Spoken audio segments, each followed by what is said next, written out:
몸이 불편하지 않은 분들은 우리 함께 일어나서 하나님의 말씀을 읽도록 하겠습니다. 마태복음 21장 1절에서 11절까지 읽는데 제가 10절까지 읽고 마지막 절만 우리가 함께 읽도록 하겠습니다. 그들이 예루살렘에 가까이 가서 감람산 벳박에 이르렀을 때에 예수께서 두 제자를 보내시며 이르시되 너희는 맞은편 마을로 가라. 그리하면 곧 메인 나귀와 나귀 새끼가 함께 있는 것을 보리니 풀어 내게로 끌고 오라. 만일 누가 무슨 말을 하거든 주가 쓰시겠다 하라. 그리하면 즉시 보내리라 하시니 이는 선지자를 통하여 하신 말씀을 이루려 하심이라. 일러스되 시온 딸에게 이르기를 내 왕이 내게 임하나니 그는 겸손하여 나귀 곧 멍에 매는 짐승의 새끼를 탔도다 하라 하였느니라. 제자들이 가서 예수께서 명하신 대로 하여 나귀와 나귀 새끼를 끌고 와서 자기들의 겉옷을 그 위에 얹음에 예수께서 그 위에 타시니 무리의 대다수는 그들의 겉옷을 길에 펴고 다른 이들은 나뭇가지를 베어 길에 펴고 앞에서 가고 뒤에서 따르는 무리가 소리 높여 이르되 호산나 다윗의 자손이여 찬송하리로다. 주의 이름으로 오시는 이여 가장 높은 곳에서 호산나 하더라. 예수께서 예루살렘에 들어가시니 온 성이 소동하여 이르되 이는 누구냐 하거늘 시작 무리가 이르되 갈릴리 나사렛에서 나온 선지자 예수라 하니라. 아멘. 앉아주시기 바랍니다. 오늘 말씀의 제목은 당신 안에 들어오시는 주님. 당신 안에, 우리 안에 어떤 주님으로 들어오실까요? 우리가 그 말씀을 한번 생각해 보도록 하겠습니다. 다음 주일이 부활절로 우리가 지키는 주일이니까 오늘은 소위 말하는 종려 주일입니다. 즉 예수님께서 십자가에 달리셨던 그 주간이 시작되는, 이 종려주일부터 이제 시작이 되는 거거든요. 시작되는 그러한 주일입니다. 그래서 그날 나귀를 타고 예루살렘 성에 들어오시는 예수님을 이스라엘 백성들은 종려 나무가지를 흔들며 호산나 호산나 외치며 크게 환영을 했습니다. 예수님의 이 예루살렘 입성은 예수님을 우리가 주님으로 영접했는데요. 예수님을 주님으로 영접하고 구원받은 자 안에 바로 메시아와 왕으로서 들어오시는 것을 보여주는 그러한 장면입니다. 메시아와 왕으로서 들어오시는 주님. 어디에요? 바로 믿는 자의 마음 안에. 첫 번째, 예수님은 메시아로서 우리 안에 들어오신다는 것입니다. 메시아, 그리스도죠. 메시아가 곧 그리스도죠. 메시아는 히브리, 그리스도는 한국말, 그렇죠? 예. 크리스토스는 뭐라고 했죠? 예, 우리 성경에 기록된 헬라어. 그러니까 그리스도가 곧 메시아예요. 같은 말입니다. 자, 오늘 본문 말씀을 읽었는데 본문 4절에 나오는 이는 선지자로 하신 말씀을 이루려 하심이라 이렇게 얘기를 했습니다. 그러니까 선지자가 이런 말을 했다는 거죠. 이 예언은 예수님이 오시기 전 약 500여 년 전에 스가랴라는 선지자가 예언한 9장 9절에서 예언한 말씀입니다. 시온에 따라 크게 기뻐할지어다.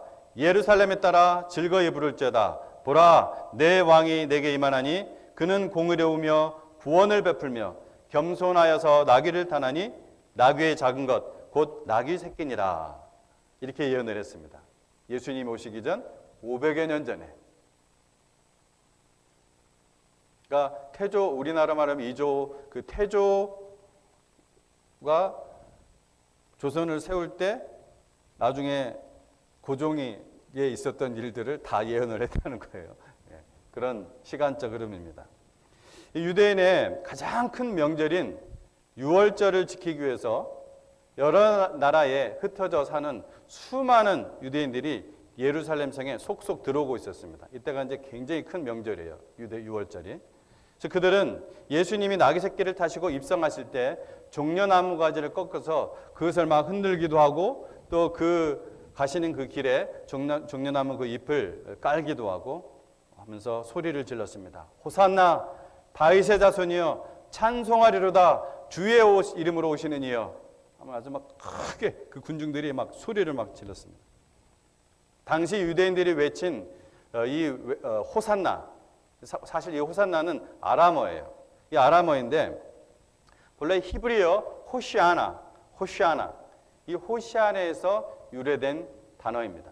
호시아나는 우리가 수요일 날 성경 예배할 때 한번 배운 적이 있는데 이제 저희를 구원하소서 이런 뜻입니다. 호시아나는 이제 저희를 구원하소서라는 뜻을 가진 짧은 기도문이었어요.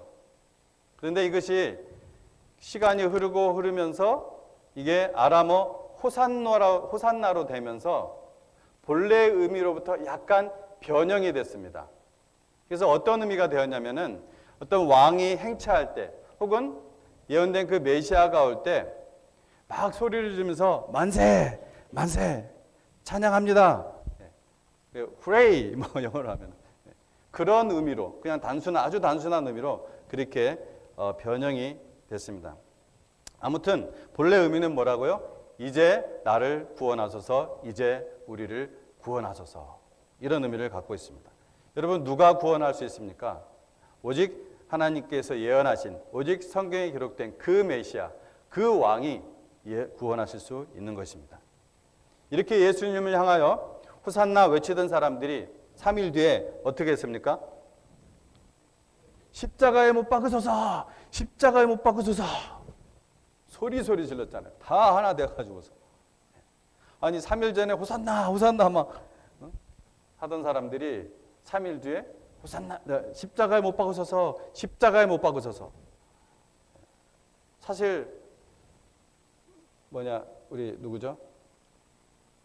빌라도는 손 씻고 자기는 십자가에 안 죽이려고 했잖아요. 죄가 없으니까 그냥 객관적으로 볼 때 무슨 살인 죽일 만한 죄가 없으니까. 근데 군중들이 십자가에 못 박아서 십자가에 못 섰어. 그러니까 우리가 그것을 생각을 했을 때 이들 거의 대부분은 실질적으로 호산나의 의미로 한 것이 아니라 만세 만세 막 그런 거예요. 그런 의미로 그냥 부른 것입니다. 그리고 그냥 그들이 원하는 일을 해주는 메시아, 어떤 군사적인 영웅, 정치적 해방의 메시아로 자기들 나름대로 그냥 프레임을 딱 걸어놓은 채 그냥 만세 정도로 부른 거예요. 그들에게 메시아의 뜻, 그 그리스도의 뜻은 관심이 없었어요. 그들의 뜻이 관심이 있었어요. 그들의 뜻을 메시아에 투영시키려고 하는 그것에만 관심이 있었어요. 그들에게 예수님은 로마의 식민지로부터 해방시켜 주셔야 되는 그런 메시아였습니다. 그러나 예수님은 아담 이후 영원한 사망 가운데 빠진 모든 인류를 바로 죄와 사망의 권세로부터 해방시켜 주시는 그 메시아로서 그리스도로서 오신 것입니다. 예수님 바로 회개하고 믿는 자의 마음에 메시아로 들어오시는 것입니다. 그리스도로 들어오는 것입니다. 묻습니다. 예수님은 여러분의 메시아이십니까? 예수님은 여러분의 그리스도이십니까? 영원한 아멘, 영원한 사망의 죄에서 구원하신 메시아, 바로 예수님이 그 메시아입니다. 이제 나를 구원하소서 라는 그런 의미로 호산나 찬양을 부르시기 바랍니다. 진정한 의미로 그냥 만세 정도가 아니라. 두 번째, 예수님 바로 우리 안에 들어오시는데 메시아로 들어올 뿐만 아니라 또한 왕으로서 들어오십니다. 즉 우리를 구원할 자로 들어오실 뿐만 아니라 우리의 왕으로서 들어오십니다. 왕. 본문 5절에 시온의 딸에게 이르기를 내 왕이 내게 임하나니 그는 겸손하여 나귀 곧 멍에 매는 짐승의 새끼를 탔도다. 이렇게 기록을 하고 있습니다.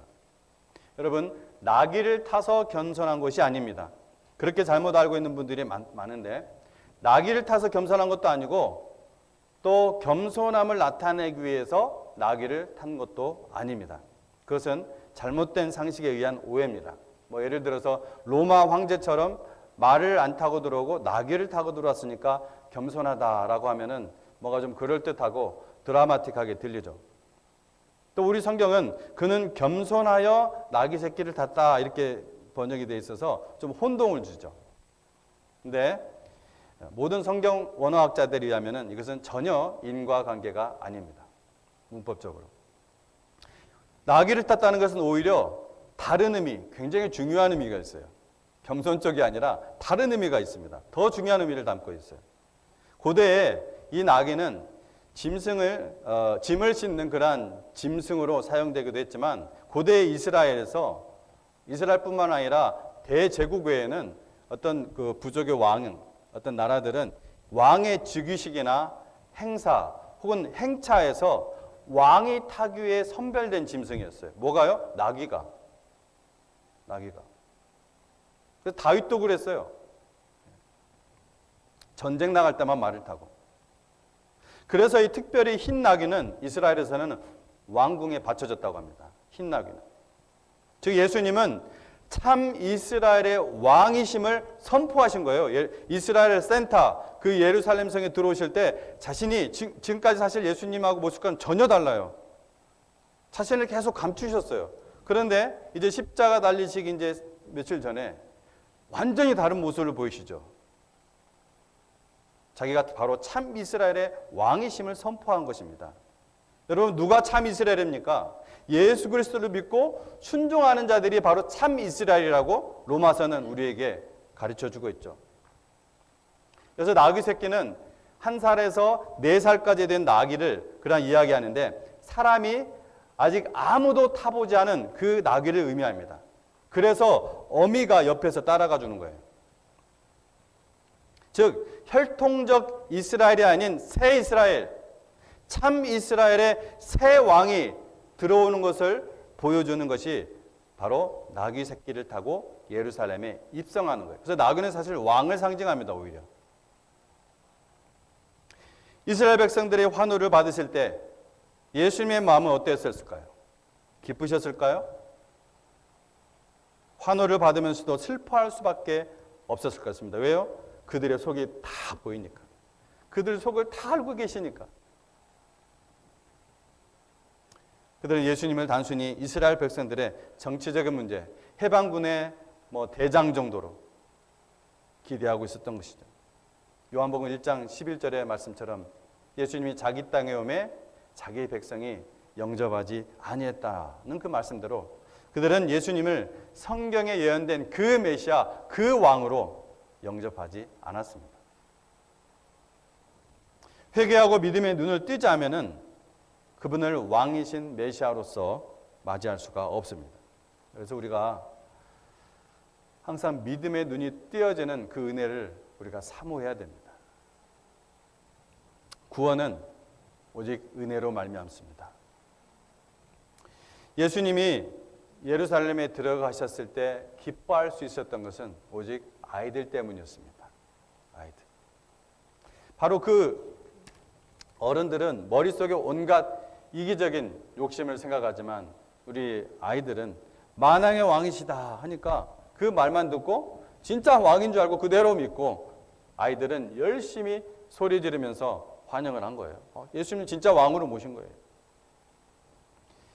그분은 인간에게 죽음과 사망을 가져오는 죄의 문제를 해결하기 위해서 하늘 보좌를 버리시고 낮고 천한 이 땅에 육신의 몸을 입고 오셨습니다.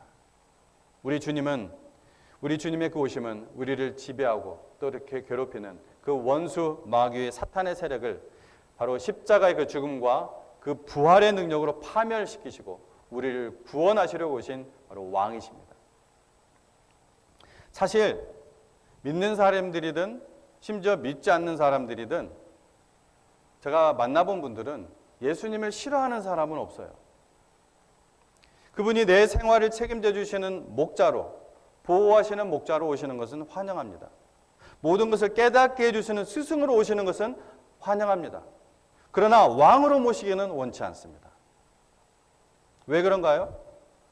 왕으로 모시면 내가 그분을 섬겨야 하기 때문입니다. 이것만 보더라도 인간의 간악함을 볼 수가 있습니다. 생명의 구원자, 꼴을 먹여주고 보호해주는 목자로는 환영하는데 왕으로는 섬기기 싫어하는 모습입니다. 참으로 우리 안에 있는 그 죄의 간사함, 뻔뻔함, 사악함을 보여줍니다. 여러분, 주님은 다 보십니다. 속이려 해도 속일 수가 없고 다른 말로 변명하려 해도 그 중심을 다 보십니다. 스가랴는 예수님을 어떤 왕이라고 하셨습니까? 공의로우시며 구원을 베푸시며 겸손하시다고 했습니다. 또 이사야는 예수님을 어떤 왕으로 표현했습니까? 샬롬의 왕으로, 평강의 왕으로 표현을 했습니다. 그런데 그런 왕께 순종하는 것을 싫어하는 거예요. 사람들 안에, 내 안에, 당신 안에 있는 이런 뻔뻔하고 간사한 죄성이 항상 도사리고 있다는 거예요. 왕이신 우리 주님의 성품 중 특별히 이 겸손의 성품을 좀 더 들여다보기 원합니다. 왜냐하면 이건 참 저는 굉장히 중요하게 생각하는 이유가 마태복음 11장 29절에서 예수님께서 예수님의 그 제자도를 말씀하세요. 제자들을 가르치는데 제자가 걸어갈 길, 제자도. 마태복음 11장 29절에서 뭐라고 했습니까? 나는 마음이 온유하고 겸손하니 내 멍에를 메고 내게 배우라고 했어요.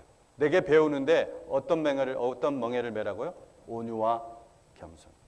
예수님이 자신의 성품을 그렇게 얘기하면서 이 내 멍에를 메고 내게 배우라. 그리하면 너의 마음이 쉼을 얻으리라. 그 제자도의 속성 중 특별히 이 두 가지 속성만을 들어서 자신을 배우라고 하신 거예요. 다른 건 배우지 마라 얘기가 아니죠. 그것을 강조하기 위함이죠. 그중 하나가 겸손이에요. 그만큼 예수님의 대표적인 성품이요. 예수님을 따르는 사람들이라면, 그리스도인이라면, 제자들이라면 가장 중요하게 꼭 훈련시켜야 될 성품이 뭐라고요? 겸손입니다. 본문 5절에서 스가랴 9장의 메시아 예언을 인용했다고 했죠. 근데 다른 성품은 다 생략을 해버렸어요. 인용을 할 때. 근데 어떤 것만 있어요? 겸손만 있습니다. 오직 겸손만을 기록했어요. 사실 저는 그 정확한 이유는 모르겠지만 분명한 것은 이 겸손의 성품을 강조한 거예요. 예수님은 겸손하신 왕이십니다. 병들고 가난하고 핍박받는 자들을 구원하시라고 겸손하게 오신, 섬기는 왕으로 오신 분이십니다. 공의로우신 왕, 샬롬의 왕, 겸손하신 왕 예수께서 십자가의 사랑으로 우리를 구원하셨습니다. 그리고 부활 승천하셔서 온 우주를 통치하시는 줄로 믿습니다. 영원히 다스리는 왕 중의 왕, 우리 주 예수 그리스도께 충성을 다해 섬기는 자가 참으로 복받은 자입니다. 당신은 예수님을 왕으로 섬기겠습니까? 예수님께 여러분의 뜻을 굴복하겠느냐는 말씀입니다. 하나님께서 아멘 하는 당신을 주님의 복의 통로가 되게 하실 줄로 믿습니다. 마지막으로 주님을 이렇게 메시아와 왕으로 모신 자들을 살펴보도록 하겠습니다. 왕에 대한 백성의 제일 되는 도리는 충성입니다. 왕이 백성을 사랑으로 다스리고 백성들이 왕 대신 예수님께 충성을 바칠 때 그 나라는 부강해지고 복된 나라가 될 수 있습니다. 우리가 우리의 왕이 되신 예수님께 충성을 다할 때 우리의 삶은 풍성해지고 복된 삶이 되는 것입니다. 첫 번째, 주님을 메시아와 왕으로 모신 사람들. 첫 번째, 주님이 쓰시겠다고 하는 것을 드리라는 것입니다. 주님이 쓰시겠다고 하는 것을 드리라. 성경에 보면 예수님이 예루살렘 왕으로 입성하실 때 주님께 헌신했던 사람들이 있습니다. 예수님께서 벳박의 마을 근처에 이르렀을 때 두 제자를 마을로 보내면서 아무도 타보지 않은 나귀의 새끼를 한 마리 끌고 오라고 하십니다. 제자들이 둥절하죠. 어리둥절. 나귀를 타고 예루살렘에 들어가기 위함인데 우리 주님은 그 너머에 있는 동네에 새끼 나귀가 매여 있는 것까지, 그리고 그렇게 얘기하면은 줄 것까지, 헌신할 것까지 알고 계세요. 예수님은 하나님이시라는 걸 우리가 잊지 말아야 돼요. 예수님 다 아십니다. 다 보시고. 나귀 인자는 전혀 알지도 못하는 사람들이 와서 주님이 쓰시겠답니다. 이렇게 말할 때 그냥 이유도 묻지 않고 즉시 자기의 나귀를 주님의 제자들에게 줍니다. 주님이 왕으로 나귀를 타시고 예루살렘에 입성하실 때 그 배후에는 이렇게 헌신한 사람들이 있었음을 알 수가 있습니다. 그 헌신한 사람들이 이렇게 이름 없이 기록되어 있는 것입니다. 우리도 말로만 주님은 우리의 왕이라 하지 말고 주님께 이런 헌신을 드려야 할 줄로 믿습니다. 우리가 가지고 있는 모든 것들은 사실 다 주님의 것이잖아요. 우리에게 생명을 주셨는데 거기서부터 0이잖아요. 그죠? 이전 것은 다 0이에요. 이전 것은 다 지나간 거예요. 이전에 내가 예를 들어 1억을 갖고 있었어도 그리스도 안가에 십자가에 못 박혀 죽었다 다시 살아났을 때 다 지나간 거예요. 거기서부터는 다 주님 겁니다. 다. 근데 주님이 쓰시기 위해서 우리에게 주신 선물이에요. 그래서 성경에 뭐라고 그것을? 은사라고 합니다. 은사. gift. 은사. 하나님 나라에 쓰임 받을 수 있도록 주신 은사예요, 그게. 주님은 교회가 우리가 세상의 빛과 소금이라고 하셨습니다. 이것은 사실 세상 사람들도 잘 알아요, 이 말을. 굉장히 유명한 말이니까. 그래서 정치하는 사람들도 이 말을 얼마나 많이 쓰는지 몰라요. 근데 세상 사람들은 요즘 뭐라고 합니까? 세상이 바뀌는 것이 아니라 교회가 바뀌어야 된다고 그래요. 굉장히 아이러니하죠? 교회가 바뀌어야 된다고 그래요. 엄밀히 말하면 그건 교회가 아니죠. 정말 빛과 소금 역할을 못한다면. 근데 그 말은 왜 그런 말을 지금 이 시대에 우리가 듣고 있는지 너무나 잘 알고 있습니다. 맛도 잃고 빛도 잃어버린 거예요. 밟히고 있습니다. 자, 모든 교회가 그래서 어떤 교회를 모델로 삼아요? 초대교회를 모델로 삼습니다. 왜 그렇게 초대교회가 아름다웠나? 왜 그렇게 모든 교회들이 얘기만 하면 우리가 초대교회로 돌아가자, 초대교회 모습을 회복하자, 우리의 모델은 초대교회다 이렇게 얘기하는가? 사도행전 2장 47절 말씀에 보면은 하나님을 찬미하고 온 백성에게 칭송을 받았다고 했어요. 교회가 주께서 그러니까 어떻게 했어요? 구원받는 사람을 날마다 더하게 하셨다고 했습니다. 그 원인이 무엇인가? 그 원인은 바로 그 앞구절들에 나와 있죠. 바로 그 앞구절들에 뭐라고 되어 있어요? 바로 주님의 교회의 그 선교와 구제를 위해서 그들의 물질을 하나님의 교회에 드리고 날마다 마음을 같이하여 성전에 모이기를 힘쓰고 또 집을 개방해서 말씀을 나누고 떡을 나누었다고 성경에 기록되어 있습니다. 내 것을 나누는 삶. 하나님의 말씀을 배우고 먼저 말씀 배우는 것이 먼저 나와요. 그리고 내 것을 나눌 수 있는 삶. 이것이 바로 세상 사람과 다른 성도의 모습이고 복된 삶인 것입니다. 이 거룩한 나눔과 그에 따르는 기쁨이 바로 우리 주님이 성도들에게만 주신 그런 특권입니다. 이해할 수 없어요. 세상 사람들은. 두 번째로 어떤 사람이 있었느냐? 겉옷을 벗어들인 사람들이 있었죠. 겉옷을 벗어들여라. 여러분, 주님을 왕으로 모시려면은 주님만을 존귀히 여겨야 됩니다. 본문에는 자기 겉옷을 펼치고 종려잎을 길에 편 사람들이 있습니다. 이것은 왕으로 모시는 예수님께 최고의 존경심을 나타내는 것을 의미해요. 예수님이 입성하실 때 자신의 겉옷을, 여러분 잘 아시죠? 이스라엘에서 겉옷은 얼마나 중요한 것인지. 이 겉옷을 길에 펴며 예수님을 영접한 사람들이 있었어요. 겉옷은 당시에 신분을 상징합니다. 신분. 자기 자존심을 의미합니다. 이러므로 겉옷을 벗어들였다는 의미는 자신의 그 명예와 마음을 드렸다는 것을 표시하는 거예요.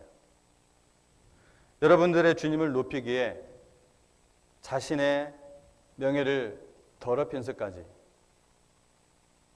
이 길바닥에 깔면서까지, 주님에게 밟히면서까지 여러분 주님께 드릴 수 있습니까? 보통 자존심이 강한 사람들은 주님의 말씀을 믿기가 굉장히 힘듭니다.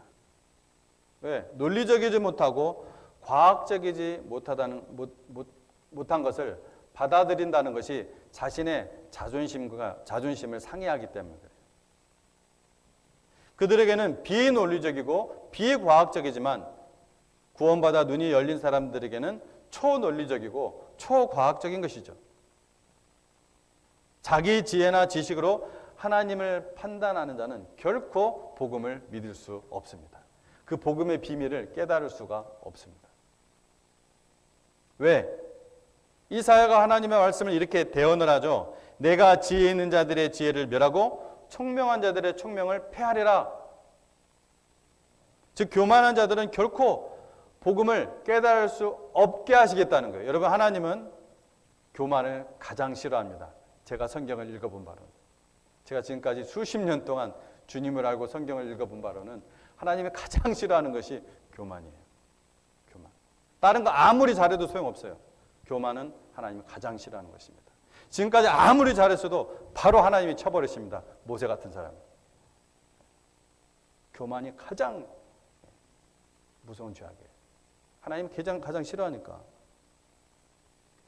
그래서 여러분, 성경에 바로왕을 생각해 보면 알아요. 10재앙의 그 초자연적인 기적을 보았잖아요. 그리고 특별히 그 마지막 재앙은 이집트에 나는 모든 장자를 다 죽여버리는 재앙이었잖아요. 그리고 자기 장자도, 자기 아들도 그때 죽었어요. 그런 엄청난 아픈 그런 기적, 그런 경험을 체험하고서도 회개했어요? 회개 안 합니다. 믿지 않습니다. 다 체험하고 모든 기적, 이런 것들을 그 짧은 기간 동안에 다 체험을 했는데도, 더군다나 마지막 저주까지 자식이 죽었는데도 회개 안 해요. 뭐 때문에 그래요? 교만하기 때문에. 교만한 자는 회개할 수가 없어요. 왜? 하나님이 내버려 두세요. 그래? 내버려 두세요. 내버려 둡니다. 로마서 1장의 말씀이죠. 내버려 두시는 거예요. 이게 굉장히 무서운 거예요. 주님이 예루살렘에 입성할 때 자기의 것을 바로 주님의 왕으로 오심에 쓰일 수 있는, 있다면 두말하지 않고 허락했던 그런 충성된 자가 있었고, 또 자신의 자존심을 땅에 그냥 깔아버리고 그 위로 왕이 되신 예수님이 걸어가시도록 준비한 사람들이 있습니다. 바로 그 사람들이 왕의 길을 함께 걸어갔던 사람들입니다. 오늘도 주님을 기쁘게 하는 성도들을 찾으십니다. 여러분, 부활절 주일까지 남은 이 한 주일, 오늘 이 말씀을 기억하시며 메시아 왕이신 주님을 여러분 마음에 모시는, 그렇게 마음에 모시며 순종하는 성도님 되시기를 주의 이름으로 축복합니다. 기도하겠습니다.